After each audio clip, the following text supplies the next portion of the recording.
Oh, here it goes. Record. Okay. I think that records on the cloud or something. All right. Anyway, here it goes. You'll tell me how to get it up. I think this is where we are. Now, this is where I marked it off in the book. Tell me if we did this last week. No, we repeated the last week. We repeated the previous ones. Oh, good. So here we have. Yes. Now we're on a new one. All right, good. Mimer Tes Vav, chapter 15. Perek Aleph. Okay, now again, what is this whole mimer talking about? It's talking about Kuntres HaMayan, and it's talking about how man is being fooled by himself and how easy it is to do that. But on the other hand, you have to know that there is truth and that there is reality. There is reality. And that even though it's very easy for us to fool ourselves and to make up our own reality and to go against the truth and think that it is true, and even to make excuses why we're doing it, nevertheless, it's possible for us to fix that up. Okay, first of all, what is the truth? The truth is to do what God wants. He's the creator, to do what he wants. And in order to do what God wants, you have to learn what God wants. You have to want to do it, and you have to think about God. It's not an easy thing. But on the other hand, that's the reason that we're here. And for a person to fool himself and say that I'm here just to do whatever I want, whatever I think, well, that's crazy.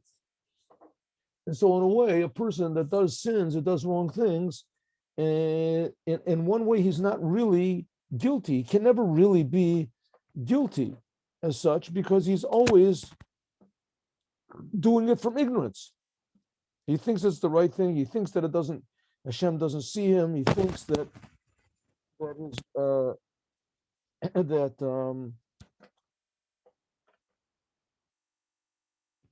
that it doesn't make any difference whatsoever, even if God does see him. And he makes there's all sorts of extenuating circumstances, like it says that he's got peer pressure and that he's has a big desires and lust, and that's the way he is, and he can't change it. All these things are excuses. They're good excuses, they're good excuses, but they're excuses. They're excuses. And in the end, it's really based on insanity.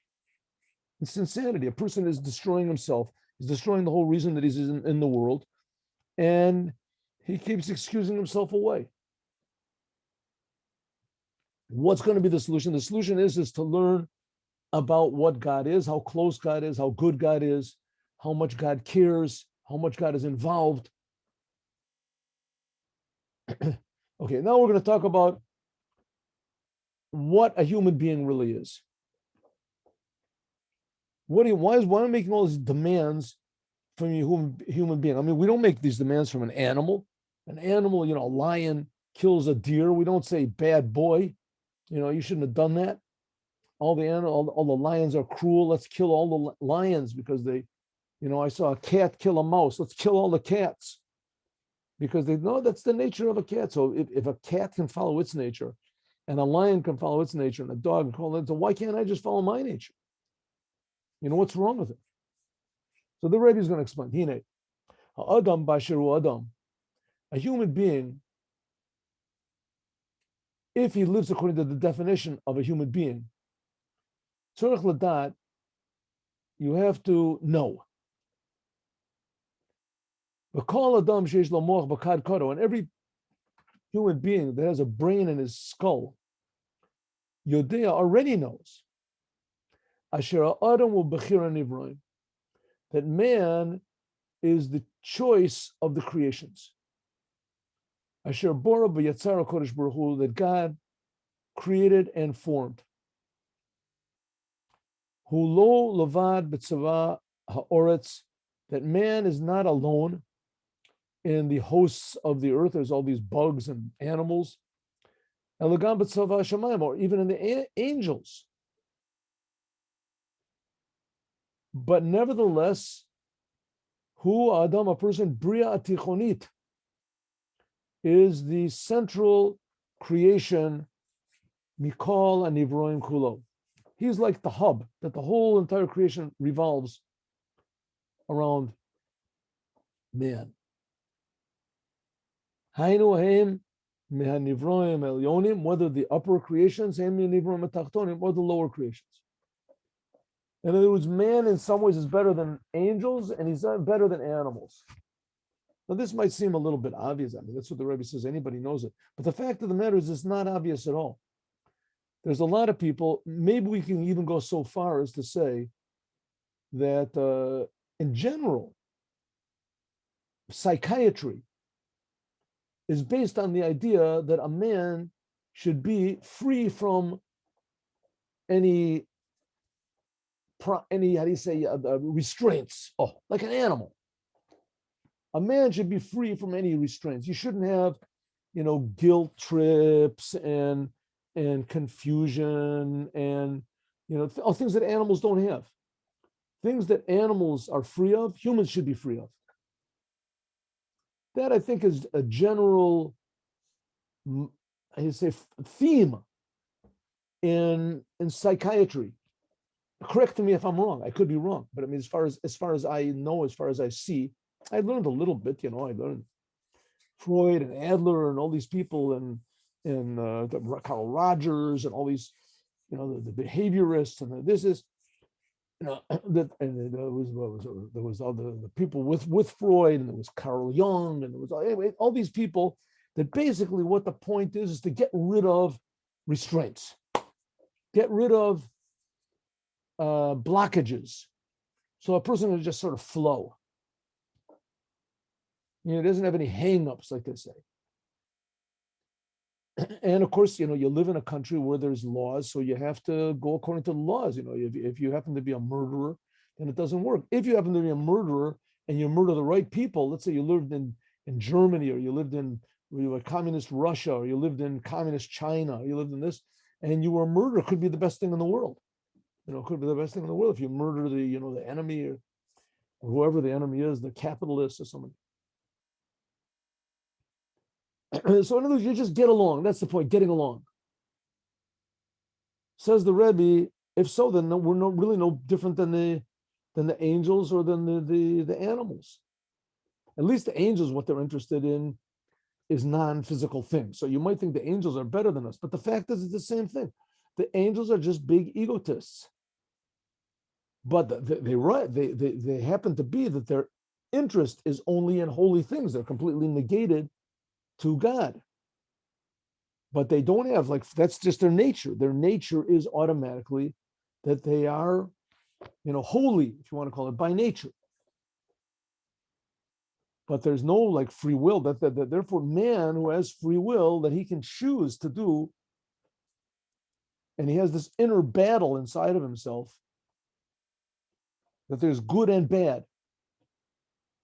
And this is what makes him the choice of the creations. This is pretty much the point where psychiatry breaks down. And like I say, I'm not claiming to be an expert, and you can, I'd be very happy if somebody proved me wrong, that I could. The only one, and the Rebbe spoke about this at least a little bit, was this fellow called Viktor Frankl. I talked about him before, and he is very based on the idea of conscience, and that you have to go outside of yourself. But okay, things that a human being does not have in common with an animal. Nevertheless, man is the central creation, in the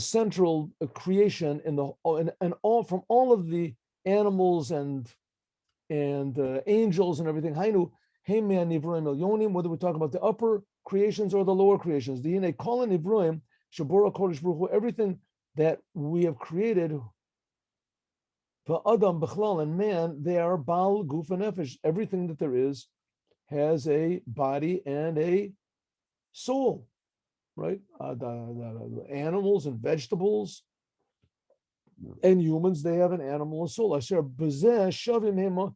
Then in this, it's similar. Tzva Shamayim and Tzva Ortz and Tzva Shamayim, with the things on the earth to the angels that are in heaven.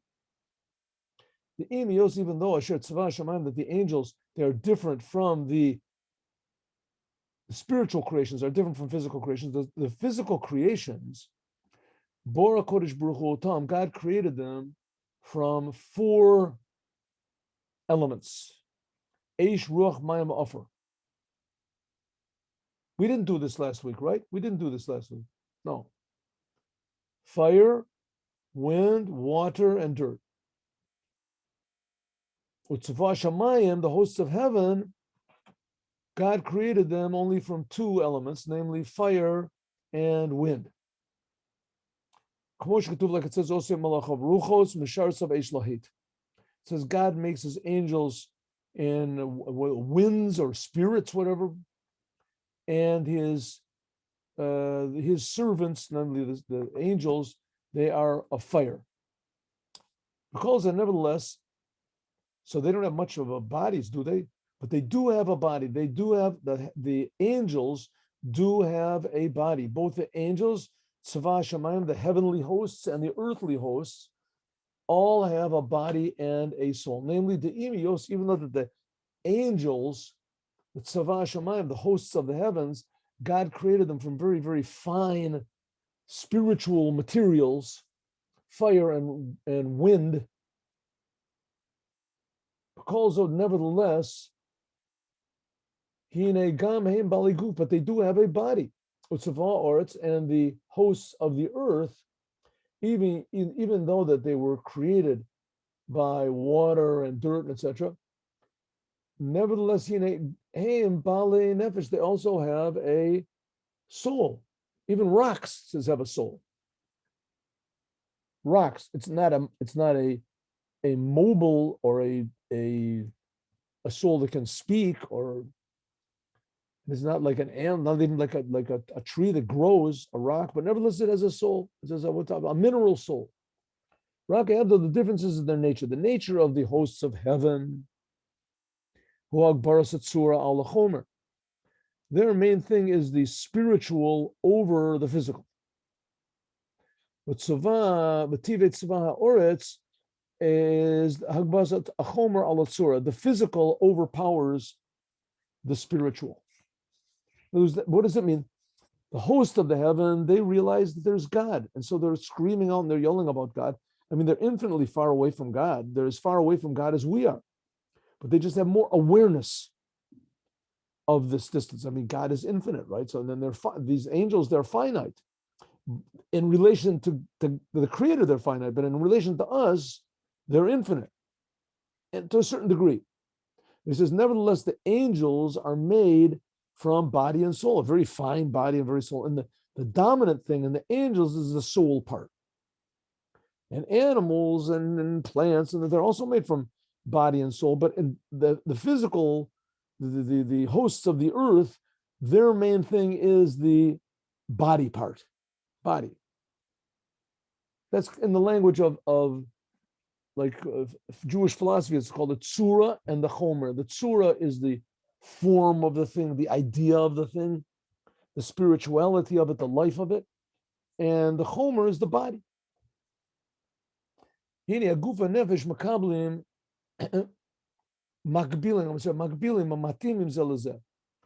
A body and a soul, let's take a cat, right?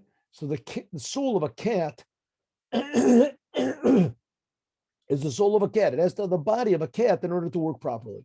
The soul of a tree, it won't work on a cat and it won't work on a person. It has to have a proper tree in order to be a vessel to it. Even though that the nefesh and the body, even though that the soul and the body, they are mitzad mahutama atzmi hafchim zeh, they are diametric opposites. Even in, like, take our example, in a cat, a cow, a nefesh, the soul of a cow, who ruchni is spiritual, the guf, and the body is physical. Ruchani v'gashmi, and spiritual and physical, b'mahusam, in their very essential nature, by definition, heim hafchim zem, is that they're totally opposite. Physical means it's limited. Spiritual means It's not limited. And physical means it's dead. Spiritual in this case means it's alive. Because nevertheless, nefesh v'aguf, the soul and the body, makabli, mumatinim, nevertheless, the body and the soul, they are fit one to the other. They have to be, how do you say, corresponding, working together. The zui achas me'aplios, the plios tamim, deim yisborech. This is one of the things, amazing miracles of God. The God creates everything from nothing.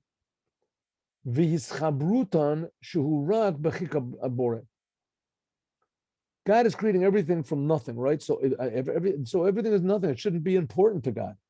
So it doesn't come out a big deal. I mean, everything is basically nothing anyway. This is no, maybe, 1 second.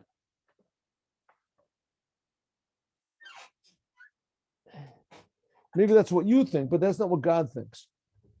God thinks that everything is very, very important. To the degree everything is important, that God fits the souls to the bodies of every plant and every bug and every molecule and every animal and every angel.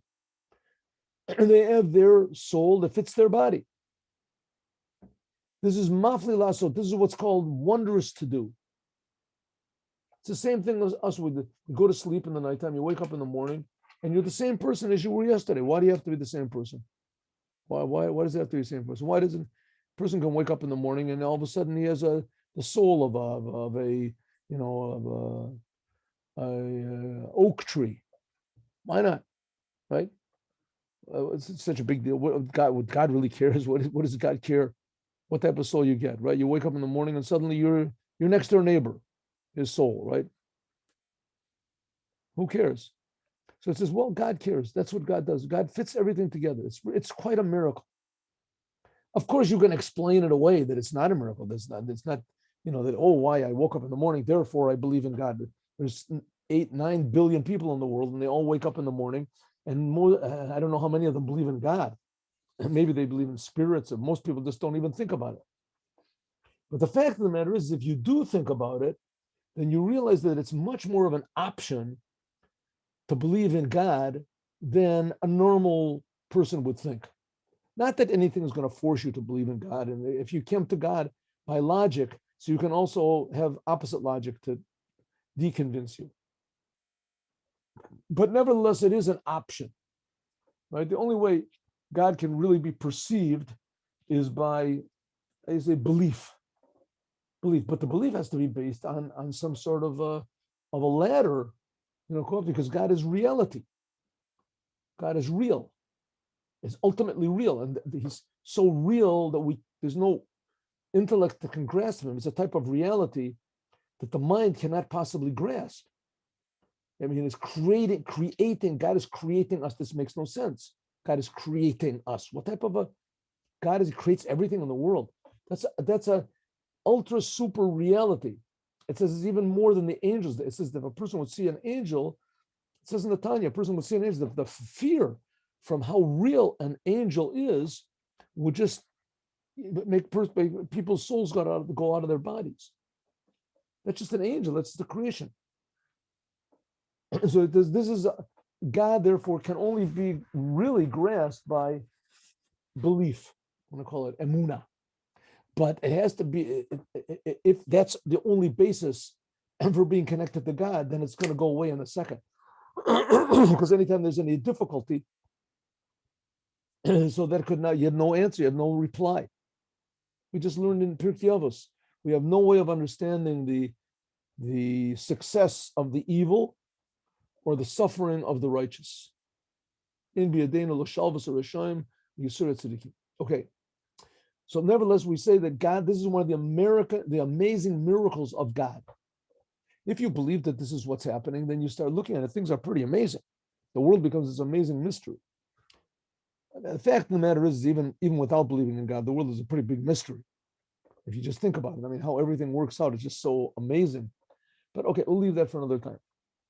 Mikasher, that God actually ties together the spiritual and the physical in a way that shemakbil, that they are, I say, corresponding, umatimim, and they are harmonious, keilu hayu la'acharim, as though it's one single unit, mitachilit yitzirato, from the beginning. Be mehutam a'atzmi lochin, therefore hine nefesh v'guf, therefore the soul and the body are called like a light and a vessel. A nefesh, the soul, is the light and the body is the vessel. Maybe I can give you another different example. Let's say if I speak to you, right, so you understand English. So I say to you a word in English, a house. House. So what does a house mean? A house means a house. In Hebrew, bayit, right? A home. So I said a word. So now when you hear this word, what do you hear? You hear a bunch of letters. If you don't understand English, then you just hear a bunch of letters, it sounds, house. But if you understand what it is, then you don't really hear the sound and it all comes at once. I'm speaking to you. You don't listen to my voice unless I have something wrong with it. Let's say if I speak, like this, and I go like that, so then you notice something's going on. But generally speaking, it doesn't work that way. Or even more, let's say the words in a book. So the words in the book, it's just ink on a page. It means absolutely nothing. But if you understand it, then there's meaning inside of the words, then it becomes one. It becomes one. The letters and the meaning becomes one. Good, that's letters and meaning. You can say that's because of convenience. But what about the soul and the body? We don't make that. That's just made. So it's like one, it seems to be like one unit. The body of a man, we say everything is made from soul and body, right? But the body of a man is different. Body of the man and the soul of the man, this is different. God changed it. At ofen yitzirato mitzirat gufot shar and nivroim. He changed it from everything else that he created. The call on nivroim, that all the creations, when God said, "Hu oto mamar shayach le hanivroim haim," when God said, "Let us make fish, let us make birds, of your faith," right? And let us make the plants grow up on the ground. Desha, Esav, Mazriya Zera, Eitz Peri, Osa Peri. As soon as he created all these creations and fish and birds and animals, Nivra Gufam V'Nichnasam Nishvasam, their body and their soul was made, so to speak, at once. The body and immediately the soul came in, and both of them together, Yitzhak Pnei Adam.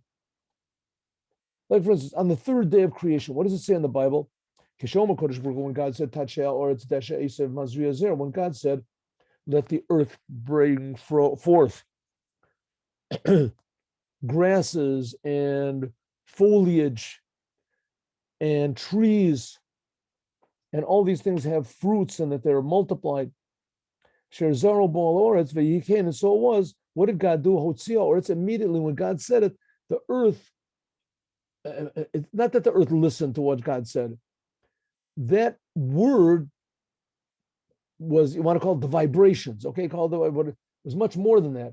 This word was the creative force that brought forth from the earth all the plants and all the trees and etc. Each and every one, as they were, soul and body together. In this case, it was a plant soul, a vegetative soul. The Cain also Balchaim, and also with the animals, Hotzia, some of, or it's the earth. God put them out on the earth as though they are alive already. V'gam HaMayan, and also the fish. When it says Shiratz Nefesh Chaya, when God wanted it to swarm with fish and all sorts of creations.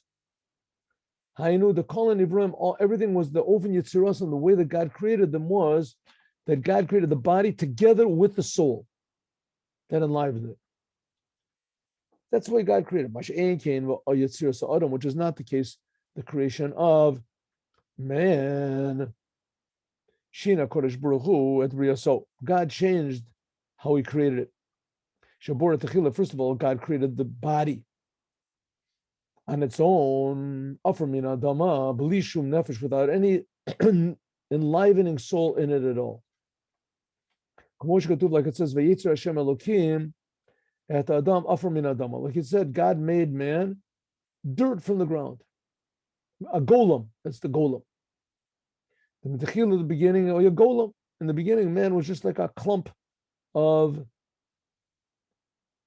clay with a heart, with lungs, with everything very complicated inside, but totally inanimate. And afterwards, God blew into his soul, into his nostrils, a living soul. His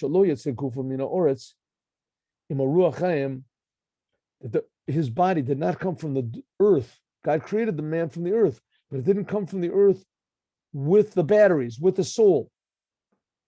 Like it was with everything else.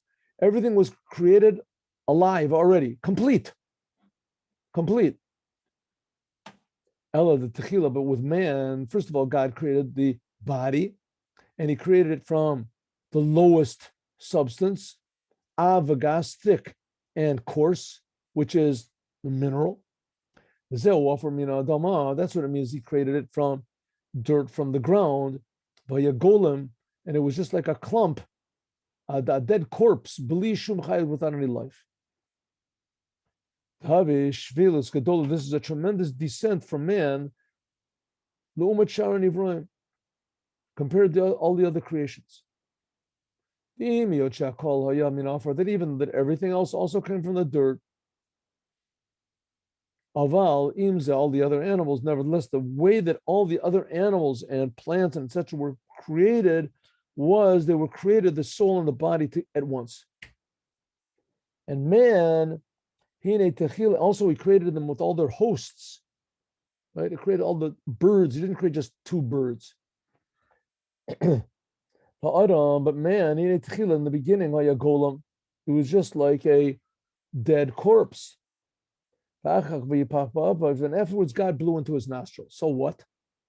We have to understand. Why? Why? Why did God change by man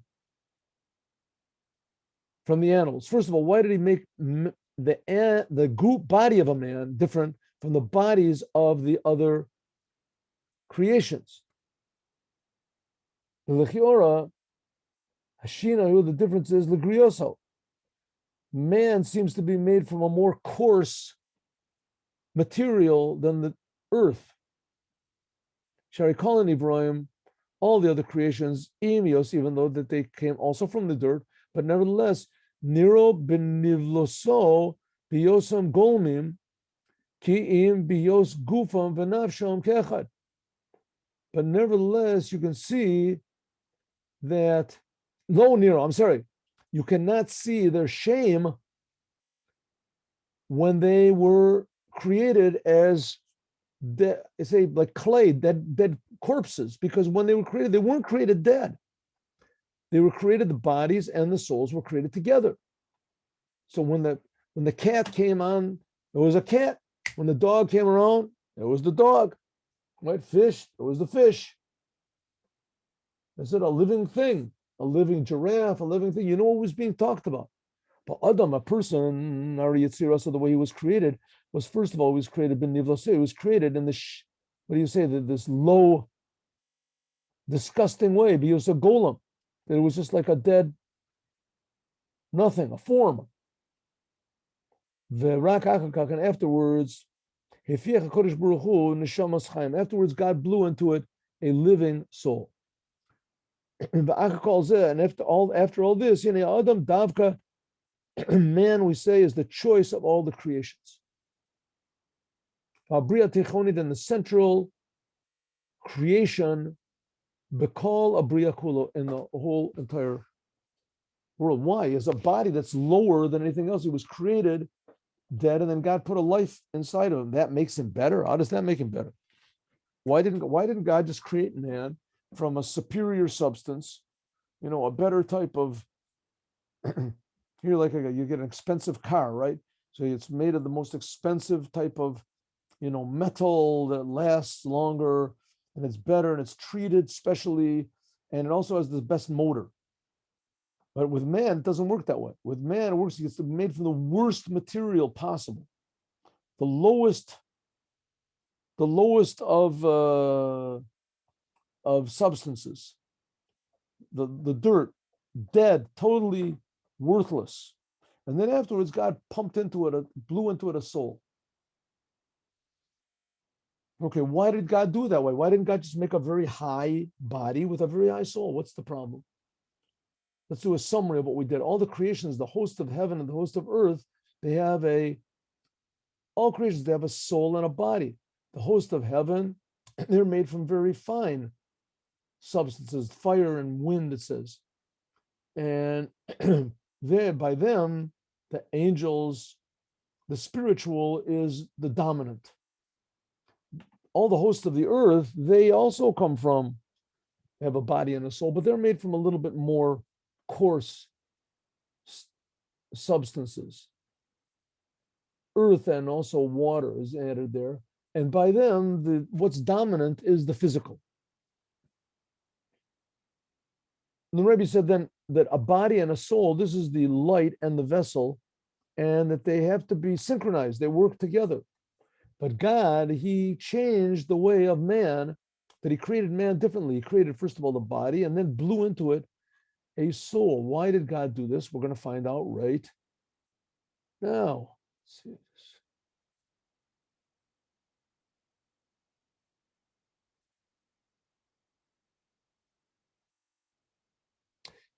Behold, Tom, the reason why God changed the way of creating the body of man from the other animals and all the other, yes, called by Elchaim, because all the animals, kumasam nivro, they were created as they are, complete. And they were created in their hosts, finished. The Adam Nivra, first of all, man was created from dirt. First of all, he's created the body, and afterwards there was blown into him a soul. Why? Says the Rebbe, this is not to show that he's made of inferior stuff. Adarab, exactly the opposite. So this shows the excellence, the uniqueness of man. That which a person was created from dirt, from the ground, this shows on the great highness of his soul.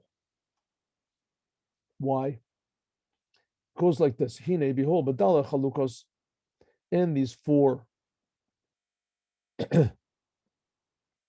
categories that are in creation, namely mineral, plant, animal, and human. The worst is the domem, is the mineral, and the highest is the human.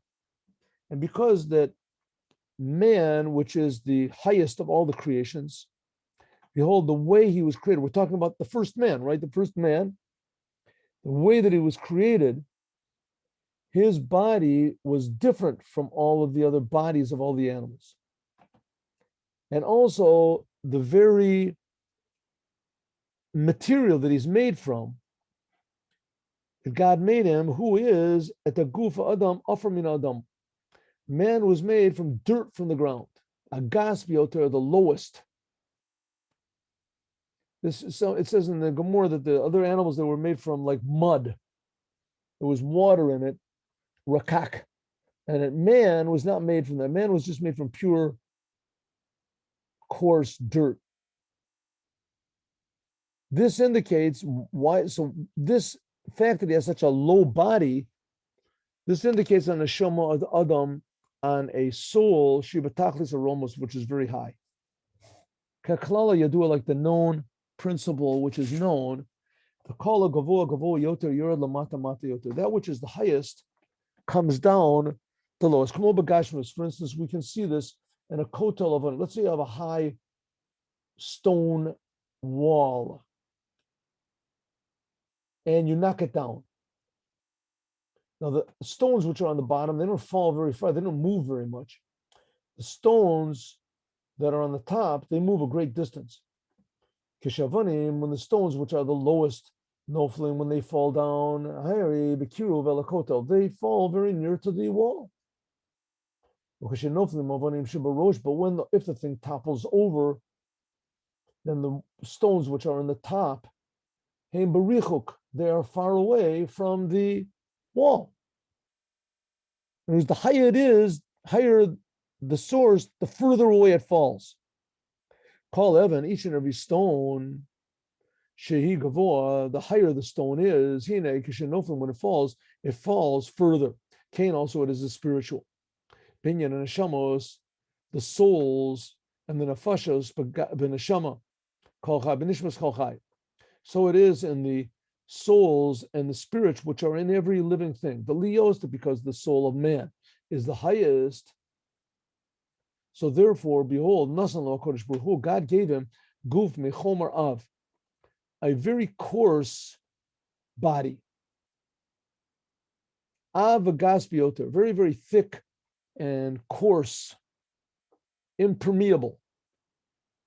Lefi, because shebakocha levorer lezachech, at the chomer, because he has the power to refine the physical world. The soul is very high, and because the soul has this power to come down very low, and therefore it's given a body which is fitting for this deep descent. It was a body that's made of very low, coarse stuff.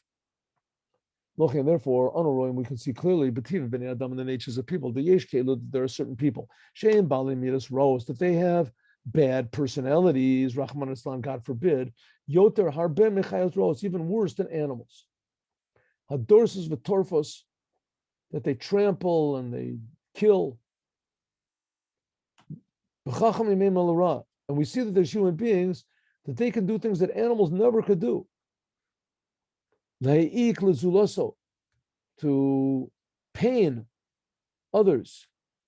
They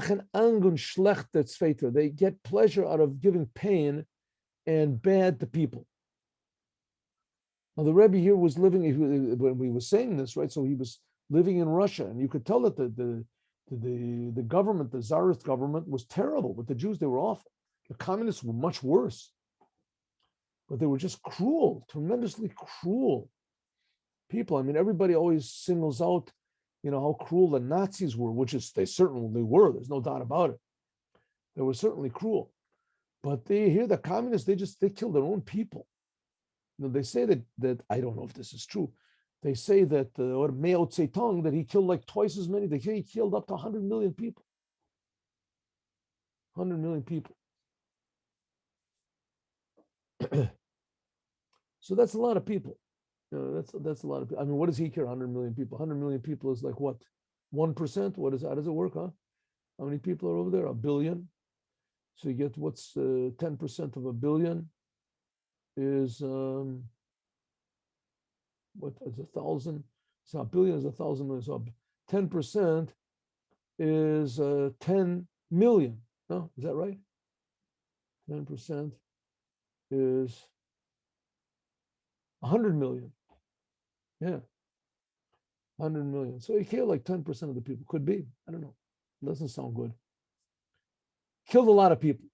And there's people that they're with cold. They're just cold, they just kill. They just enjoy hurting other people. The Gozlim, the Rotzchim, the Kolam Allahos, the Taiva, and they can steal and they can murder. All the things. It was a very popular thing at one time, right? They used to be, it still is. Right? Just think. What's his name was sitting in the Germans just making plans, building big bombs and things like that years before the war started. Oh, and the people loved it. Woo! They were just so happy they were going to take over the world. There was Genghis Khan, there was what was it, Alexander the Great, and we had Achashverosh and the Babylon, all these crazy wars they had over there with the Romans and this. They loved it. Oh, they loved it. People just loved, going to war. It was just the greatest pastime, there could possibly be. And says the Rebbe, that's obvious war, but there's people that are just like that. They have bad natures.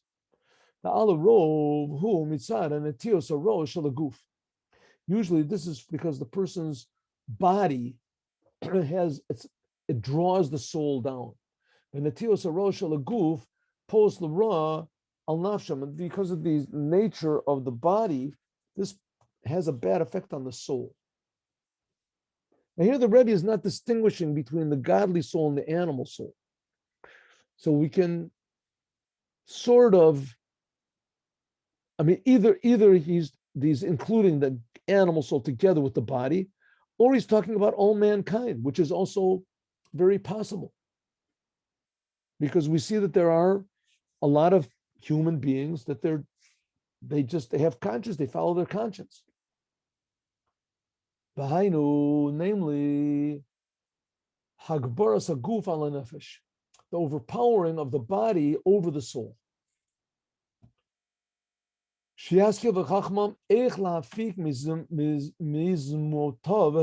How to take out his plans to steal and to murder. The Rebbe Resha'b was in the time of the communist revolution, right? That was the end of his life. But the soul in itself, it's ultimately high. And is in the ability of man to raise up higher and higher in good deeds, and to reach the dargos ruchnis and nilus to the highest of spiritual levels. So here we have a man that can be worse than an animal. Usually animals, as far as I know, I'm saying that I'm not any big biologist or whatever it's called, zoologist. But animals, usually they don't kill for no reason. I guess once in a while you get a crazy, he gets angry, or an angry lion or something like that. He goes on a rampage and he kills people. But as far as I know, usually animals only kill if they're hungry or they're threatened, they feel threatened or something. But human beings, they can just start wars for absolutely no reason. Just going just for the sake of conquering, or even not for the sake of conquering, just for the sake of killing, just because they enjoy it. It's really very quite bizarre. Like it's brought in the book called Resha'b. There was a person that came from the lowest of lows, Haruchnis, Umalat Harom, Milat Harum Haruchni. He came from the lowest of the lowest and he became the highest of the highest. And the Gemara also tells about Reish Lokesh, that he was the head of the marauders, whatever, the thieves. And he became a tremendous Talmid Chacham with Rabbi Yochanan.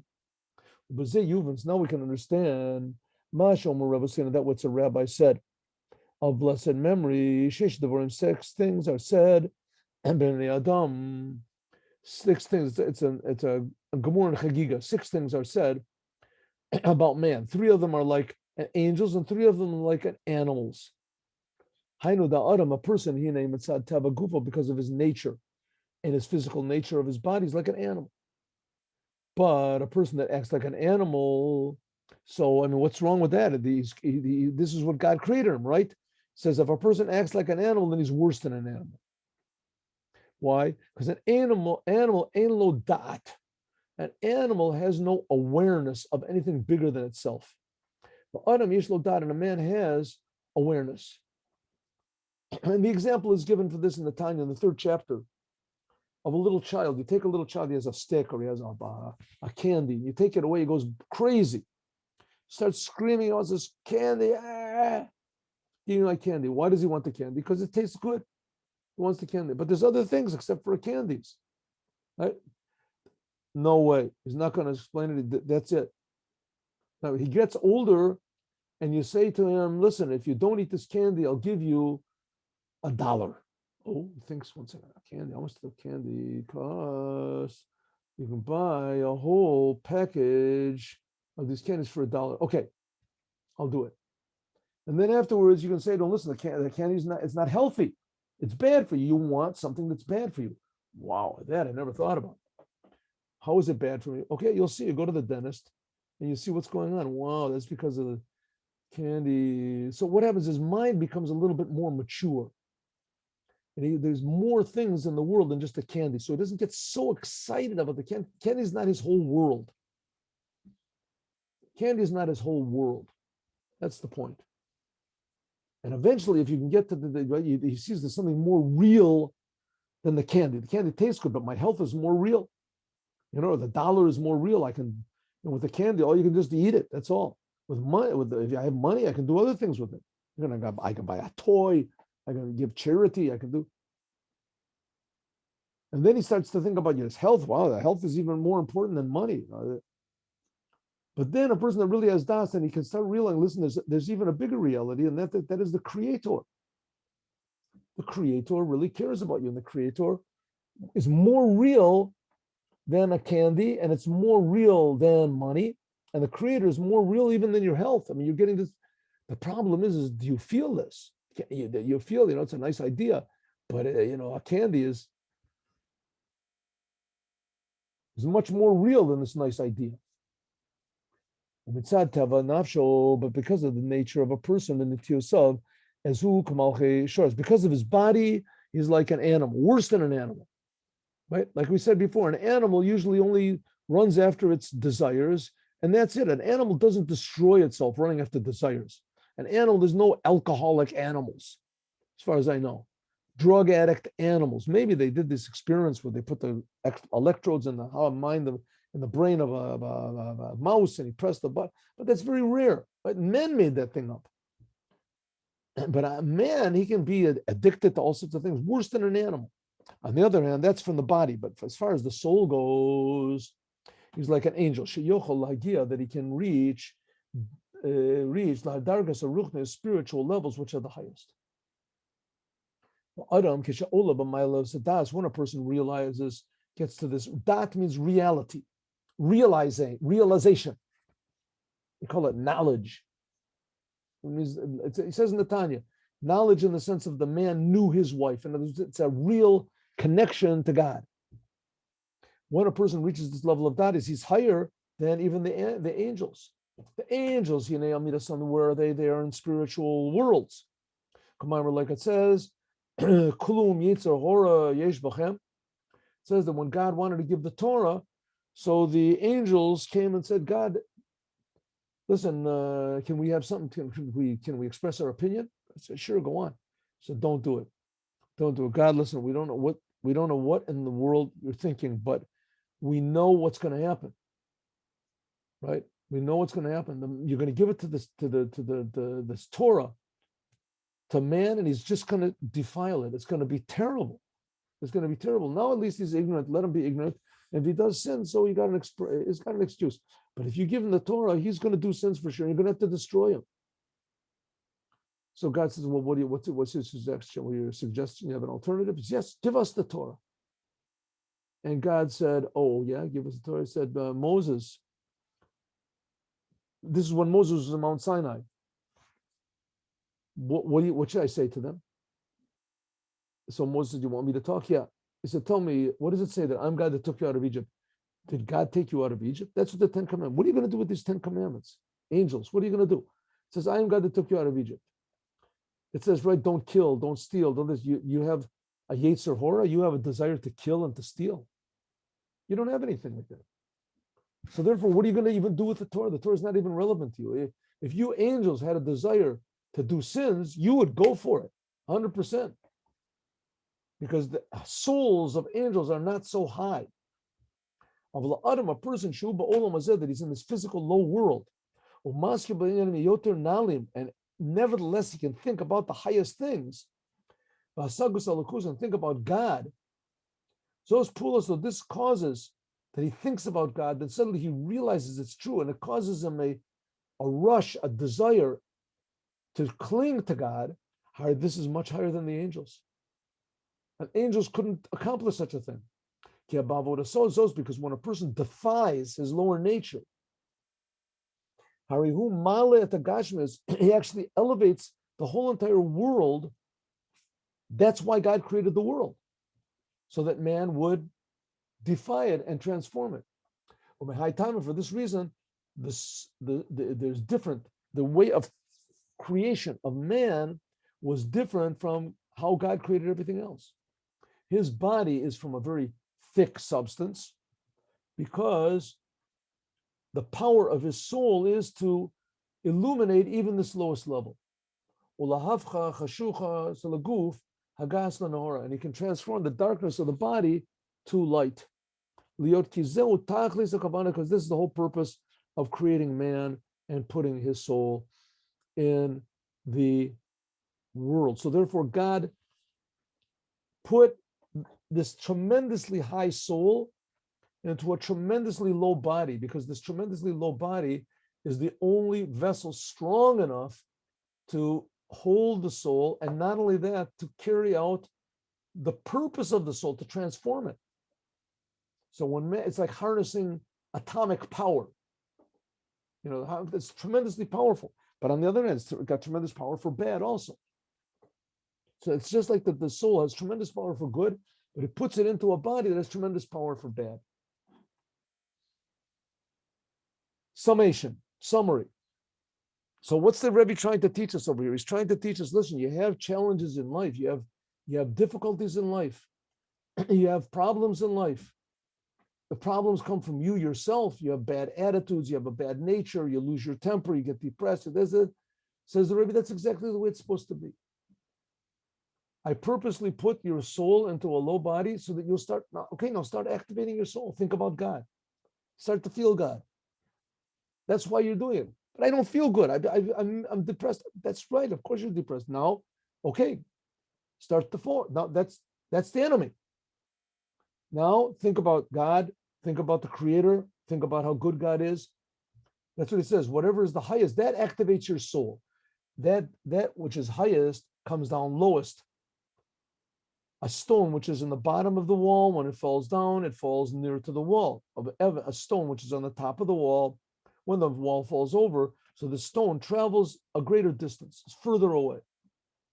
The same thing, that's what he wants to say. The soul, which is higher, has an ability to come down lower. The urges and the inclinations of the body of a person, they are worse than an animal. This is the summary, right? The summary. But on the other hand, the abilities and the potential of the soul are even higher than the angels. Therefore, a man has the ability to transform, lahafcha, to transform darkness to light. As we'll talk about more, God willing, next week on Sunday. Yes, B'ezrat Hashem. Thank you very much. Now, one second. What do I do with this thing that I just finished? You can send it to me. Okay, how do I send it to you? Let's see how I do this. Maybe send me instructions. First of all, I'll download it, right? And then I'll send it to you? Yes. All right, yes. let's see how this works. Okay, good. Here we go.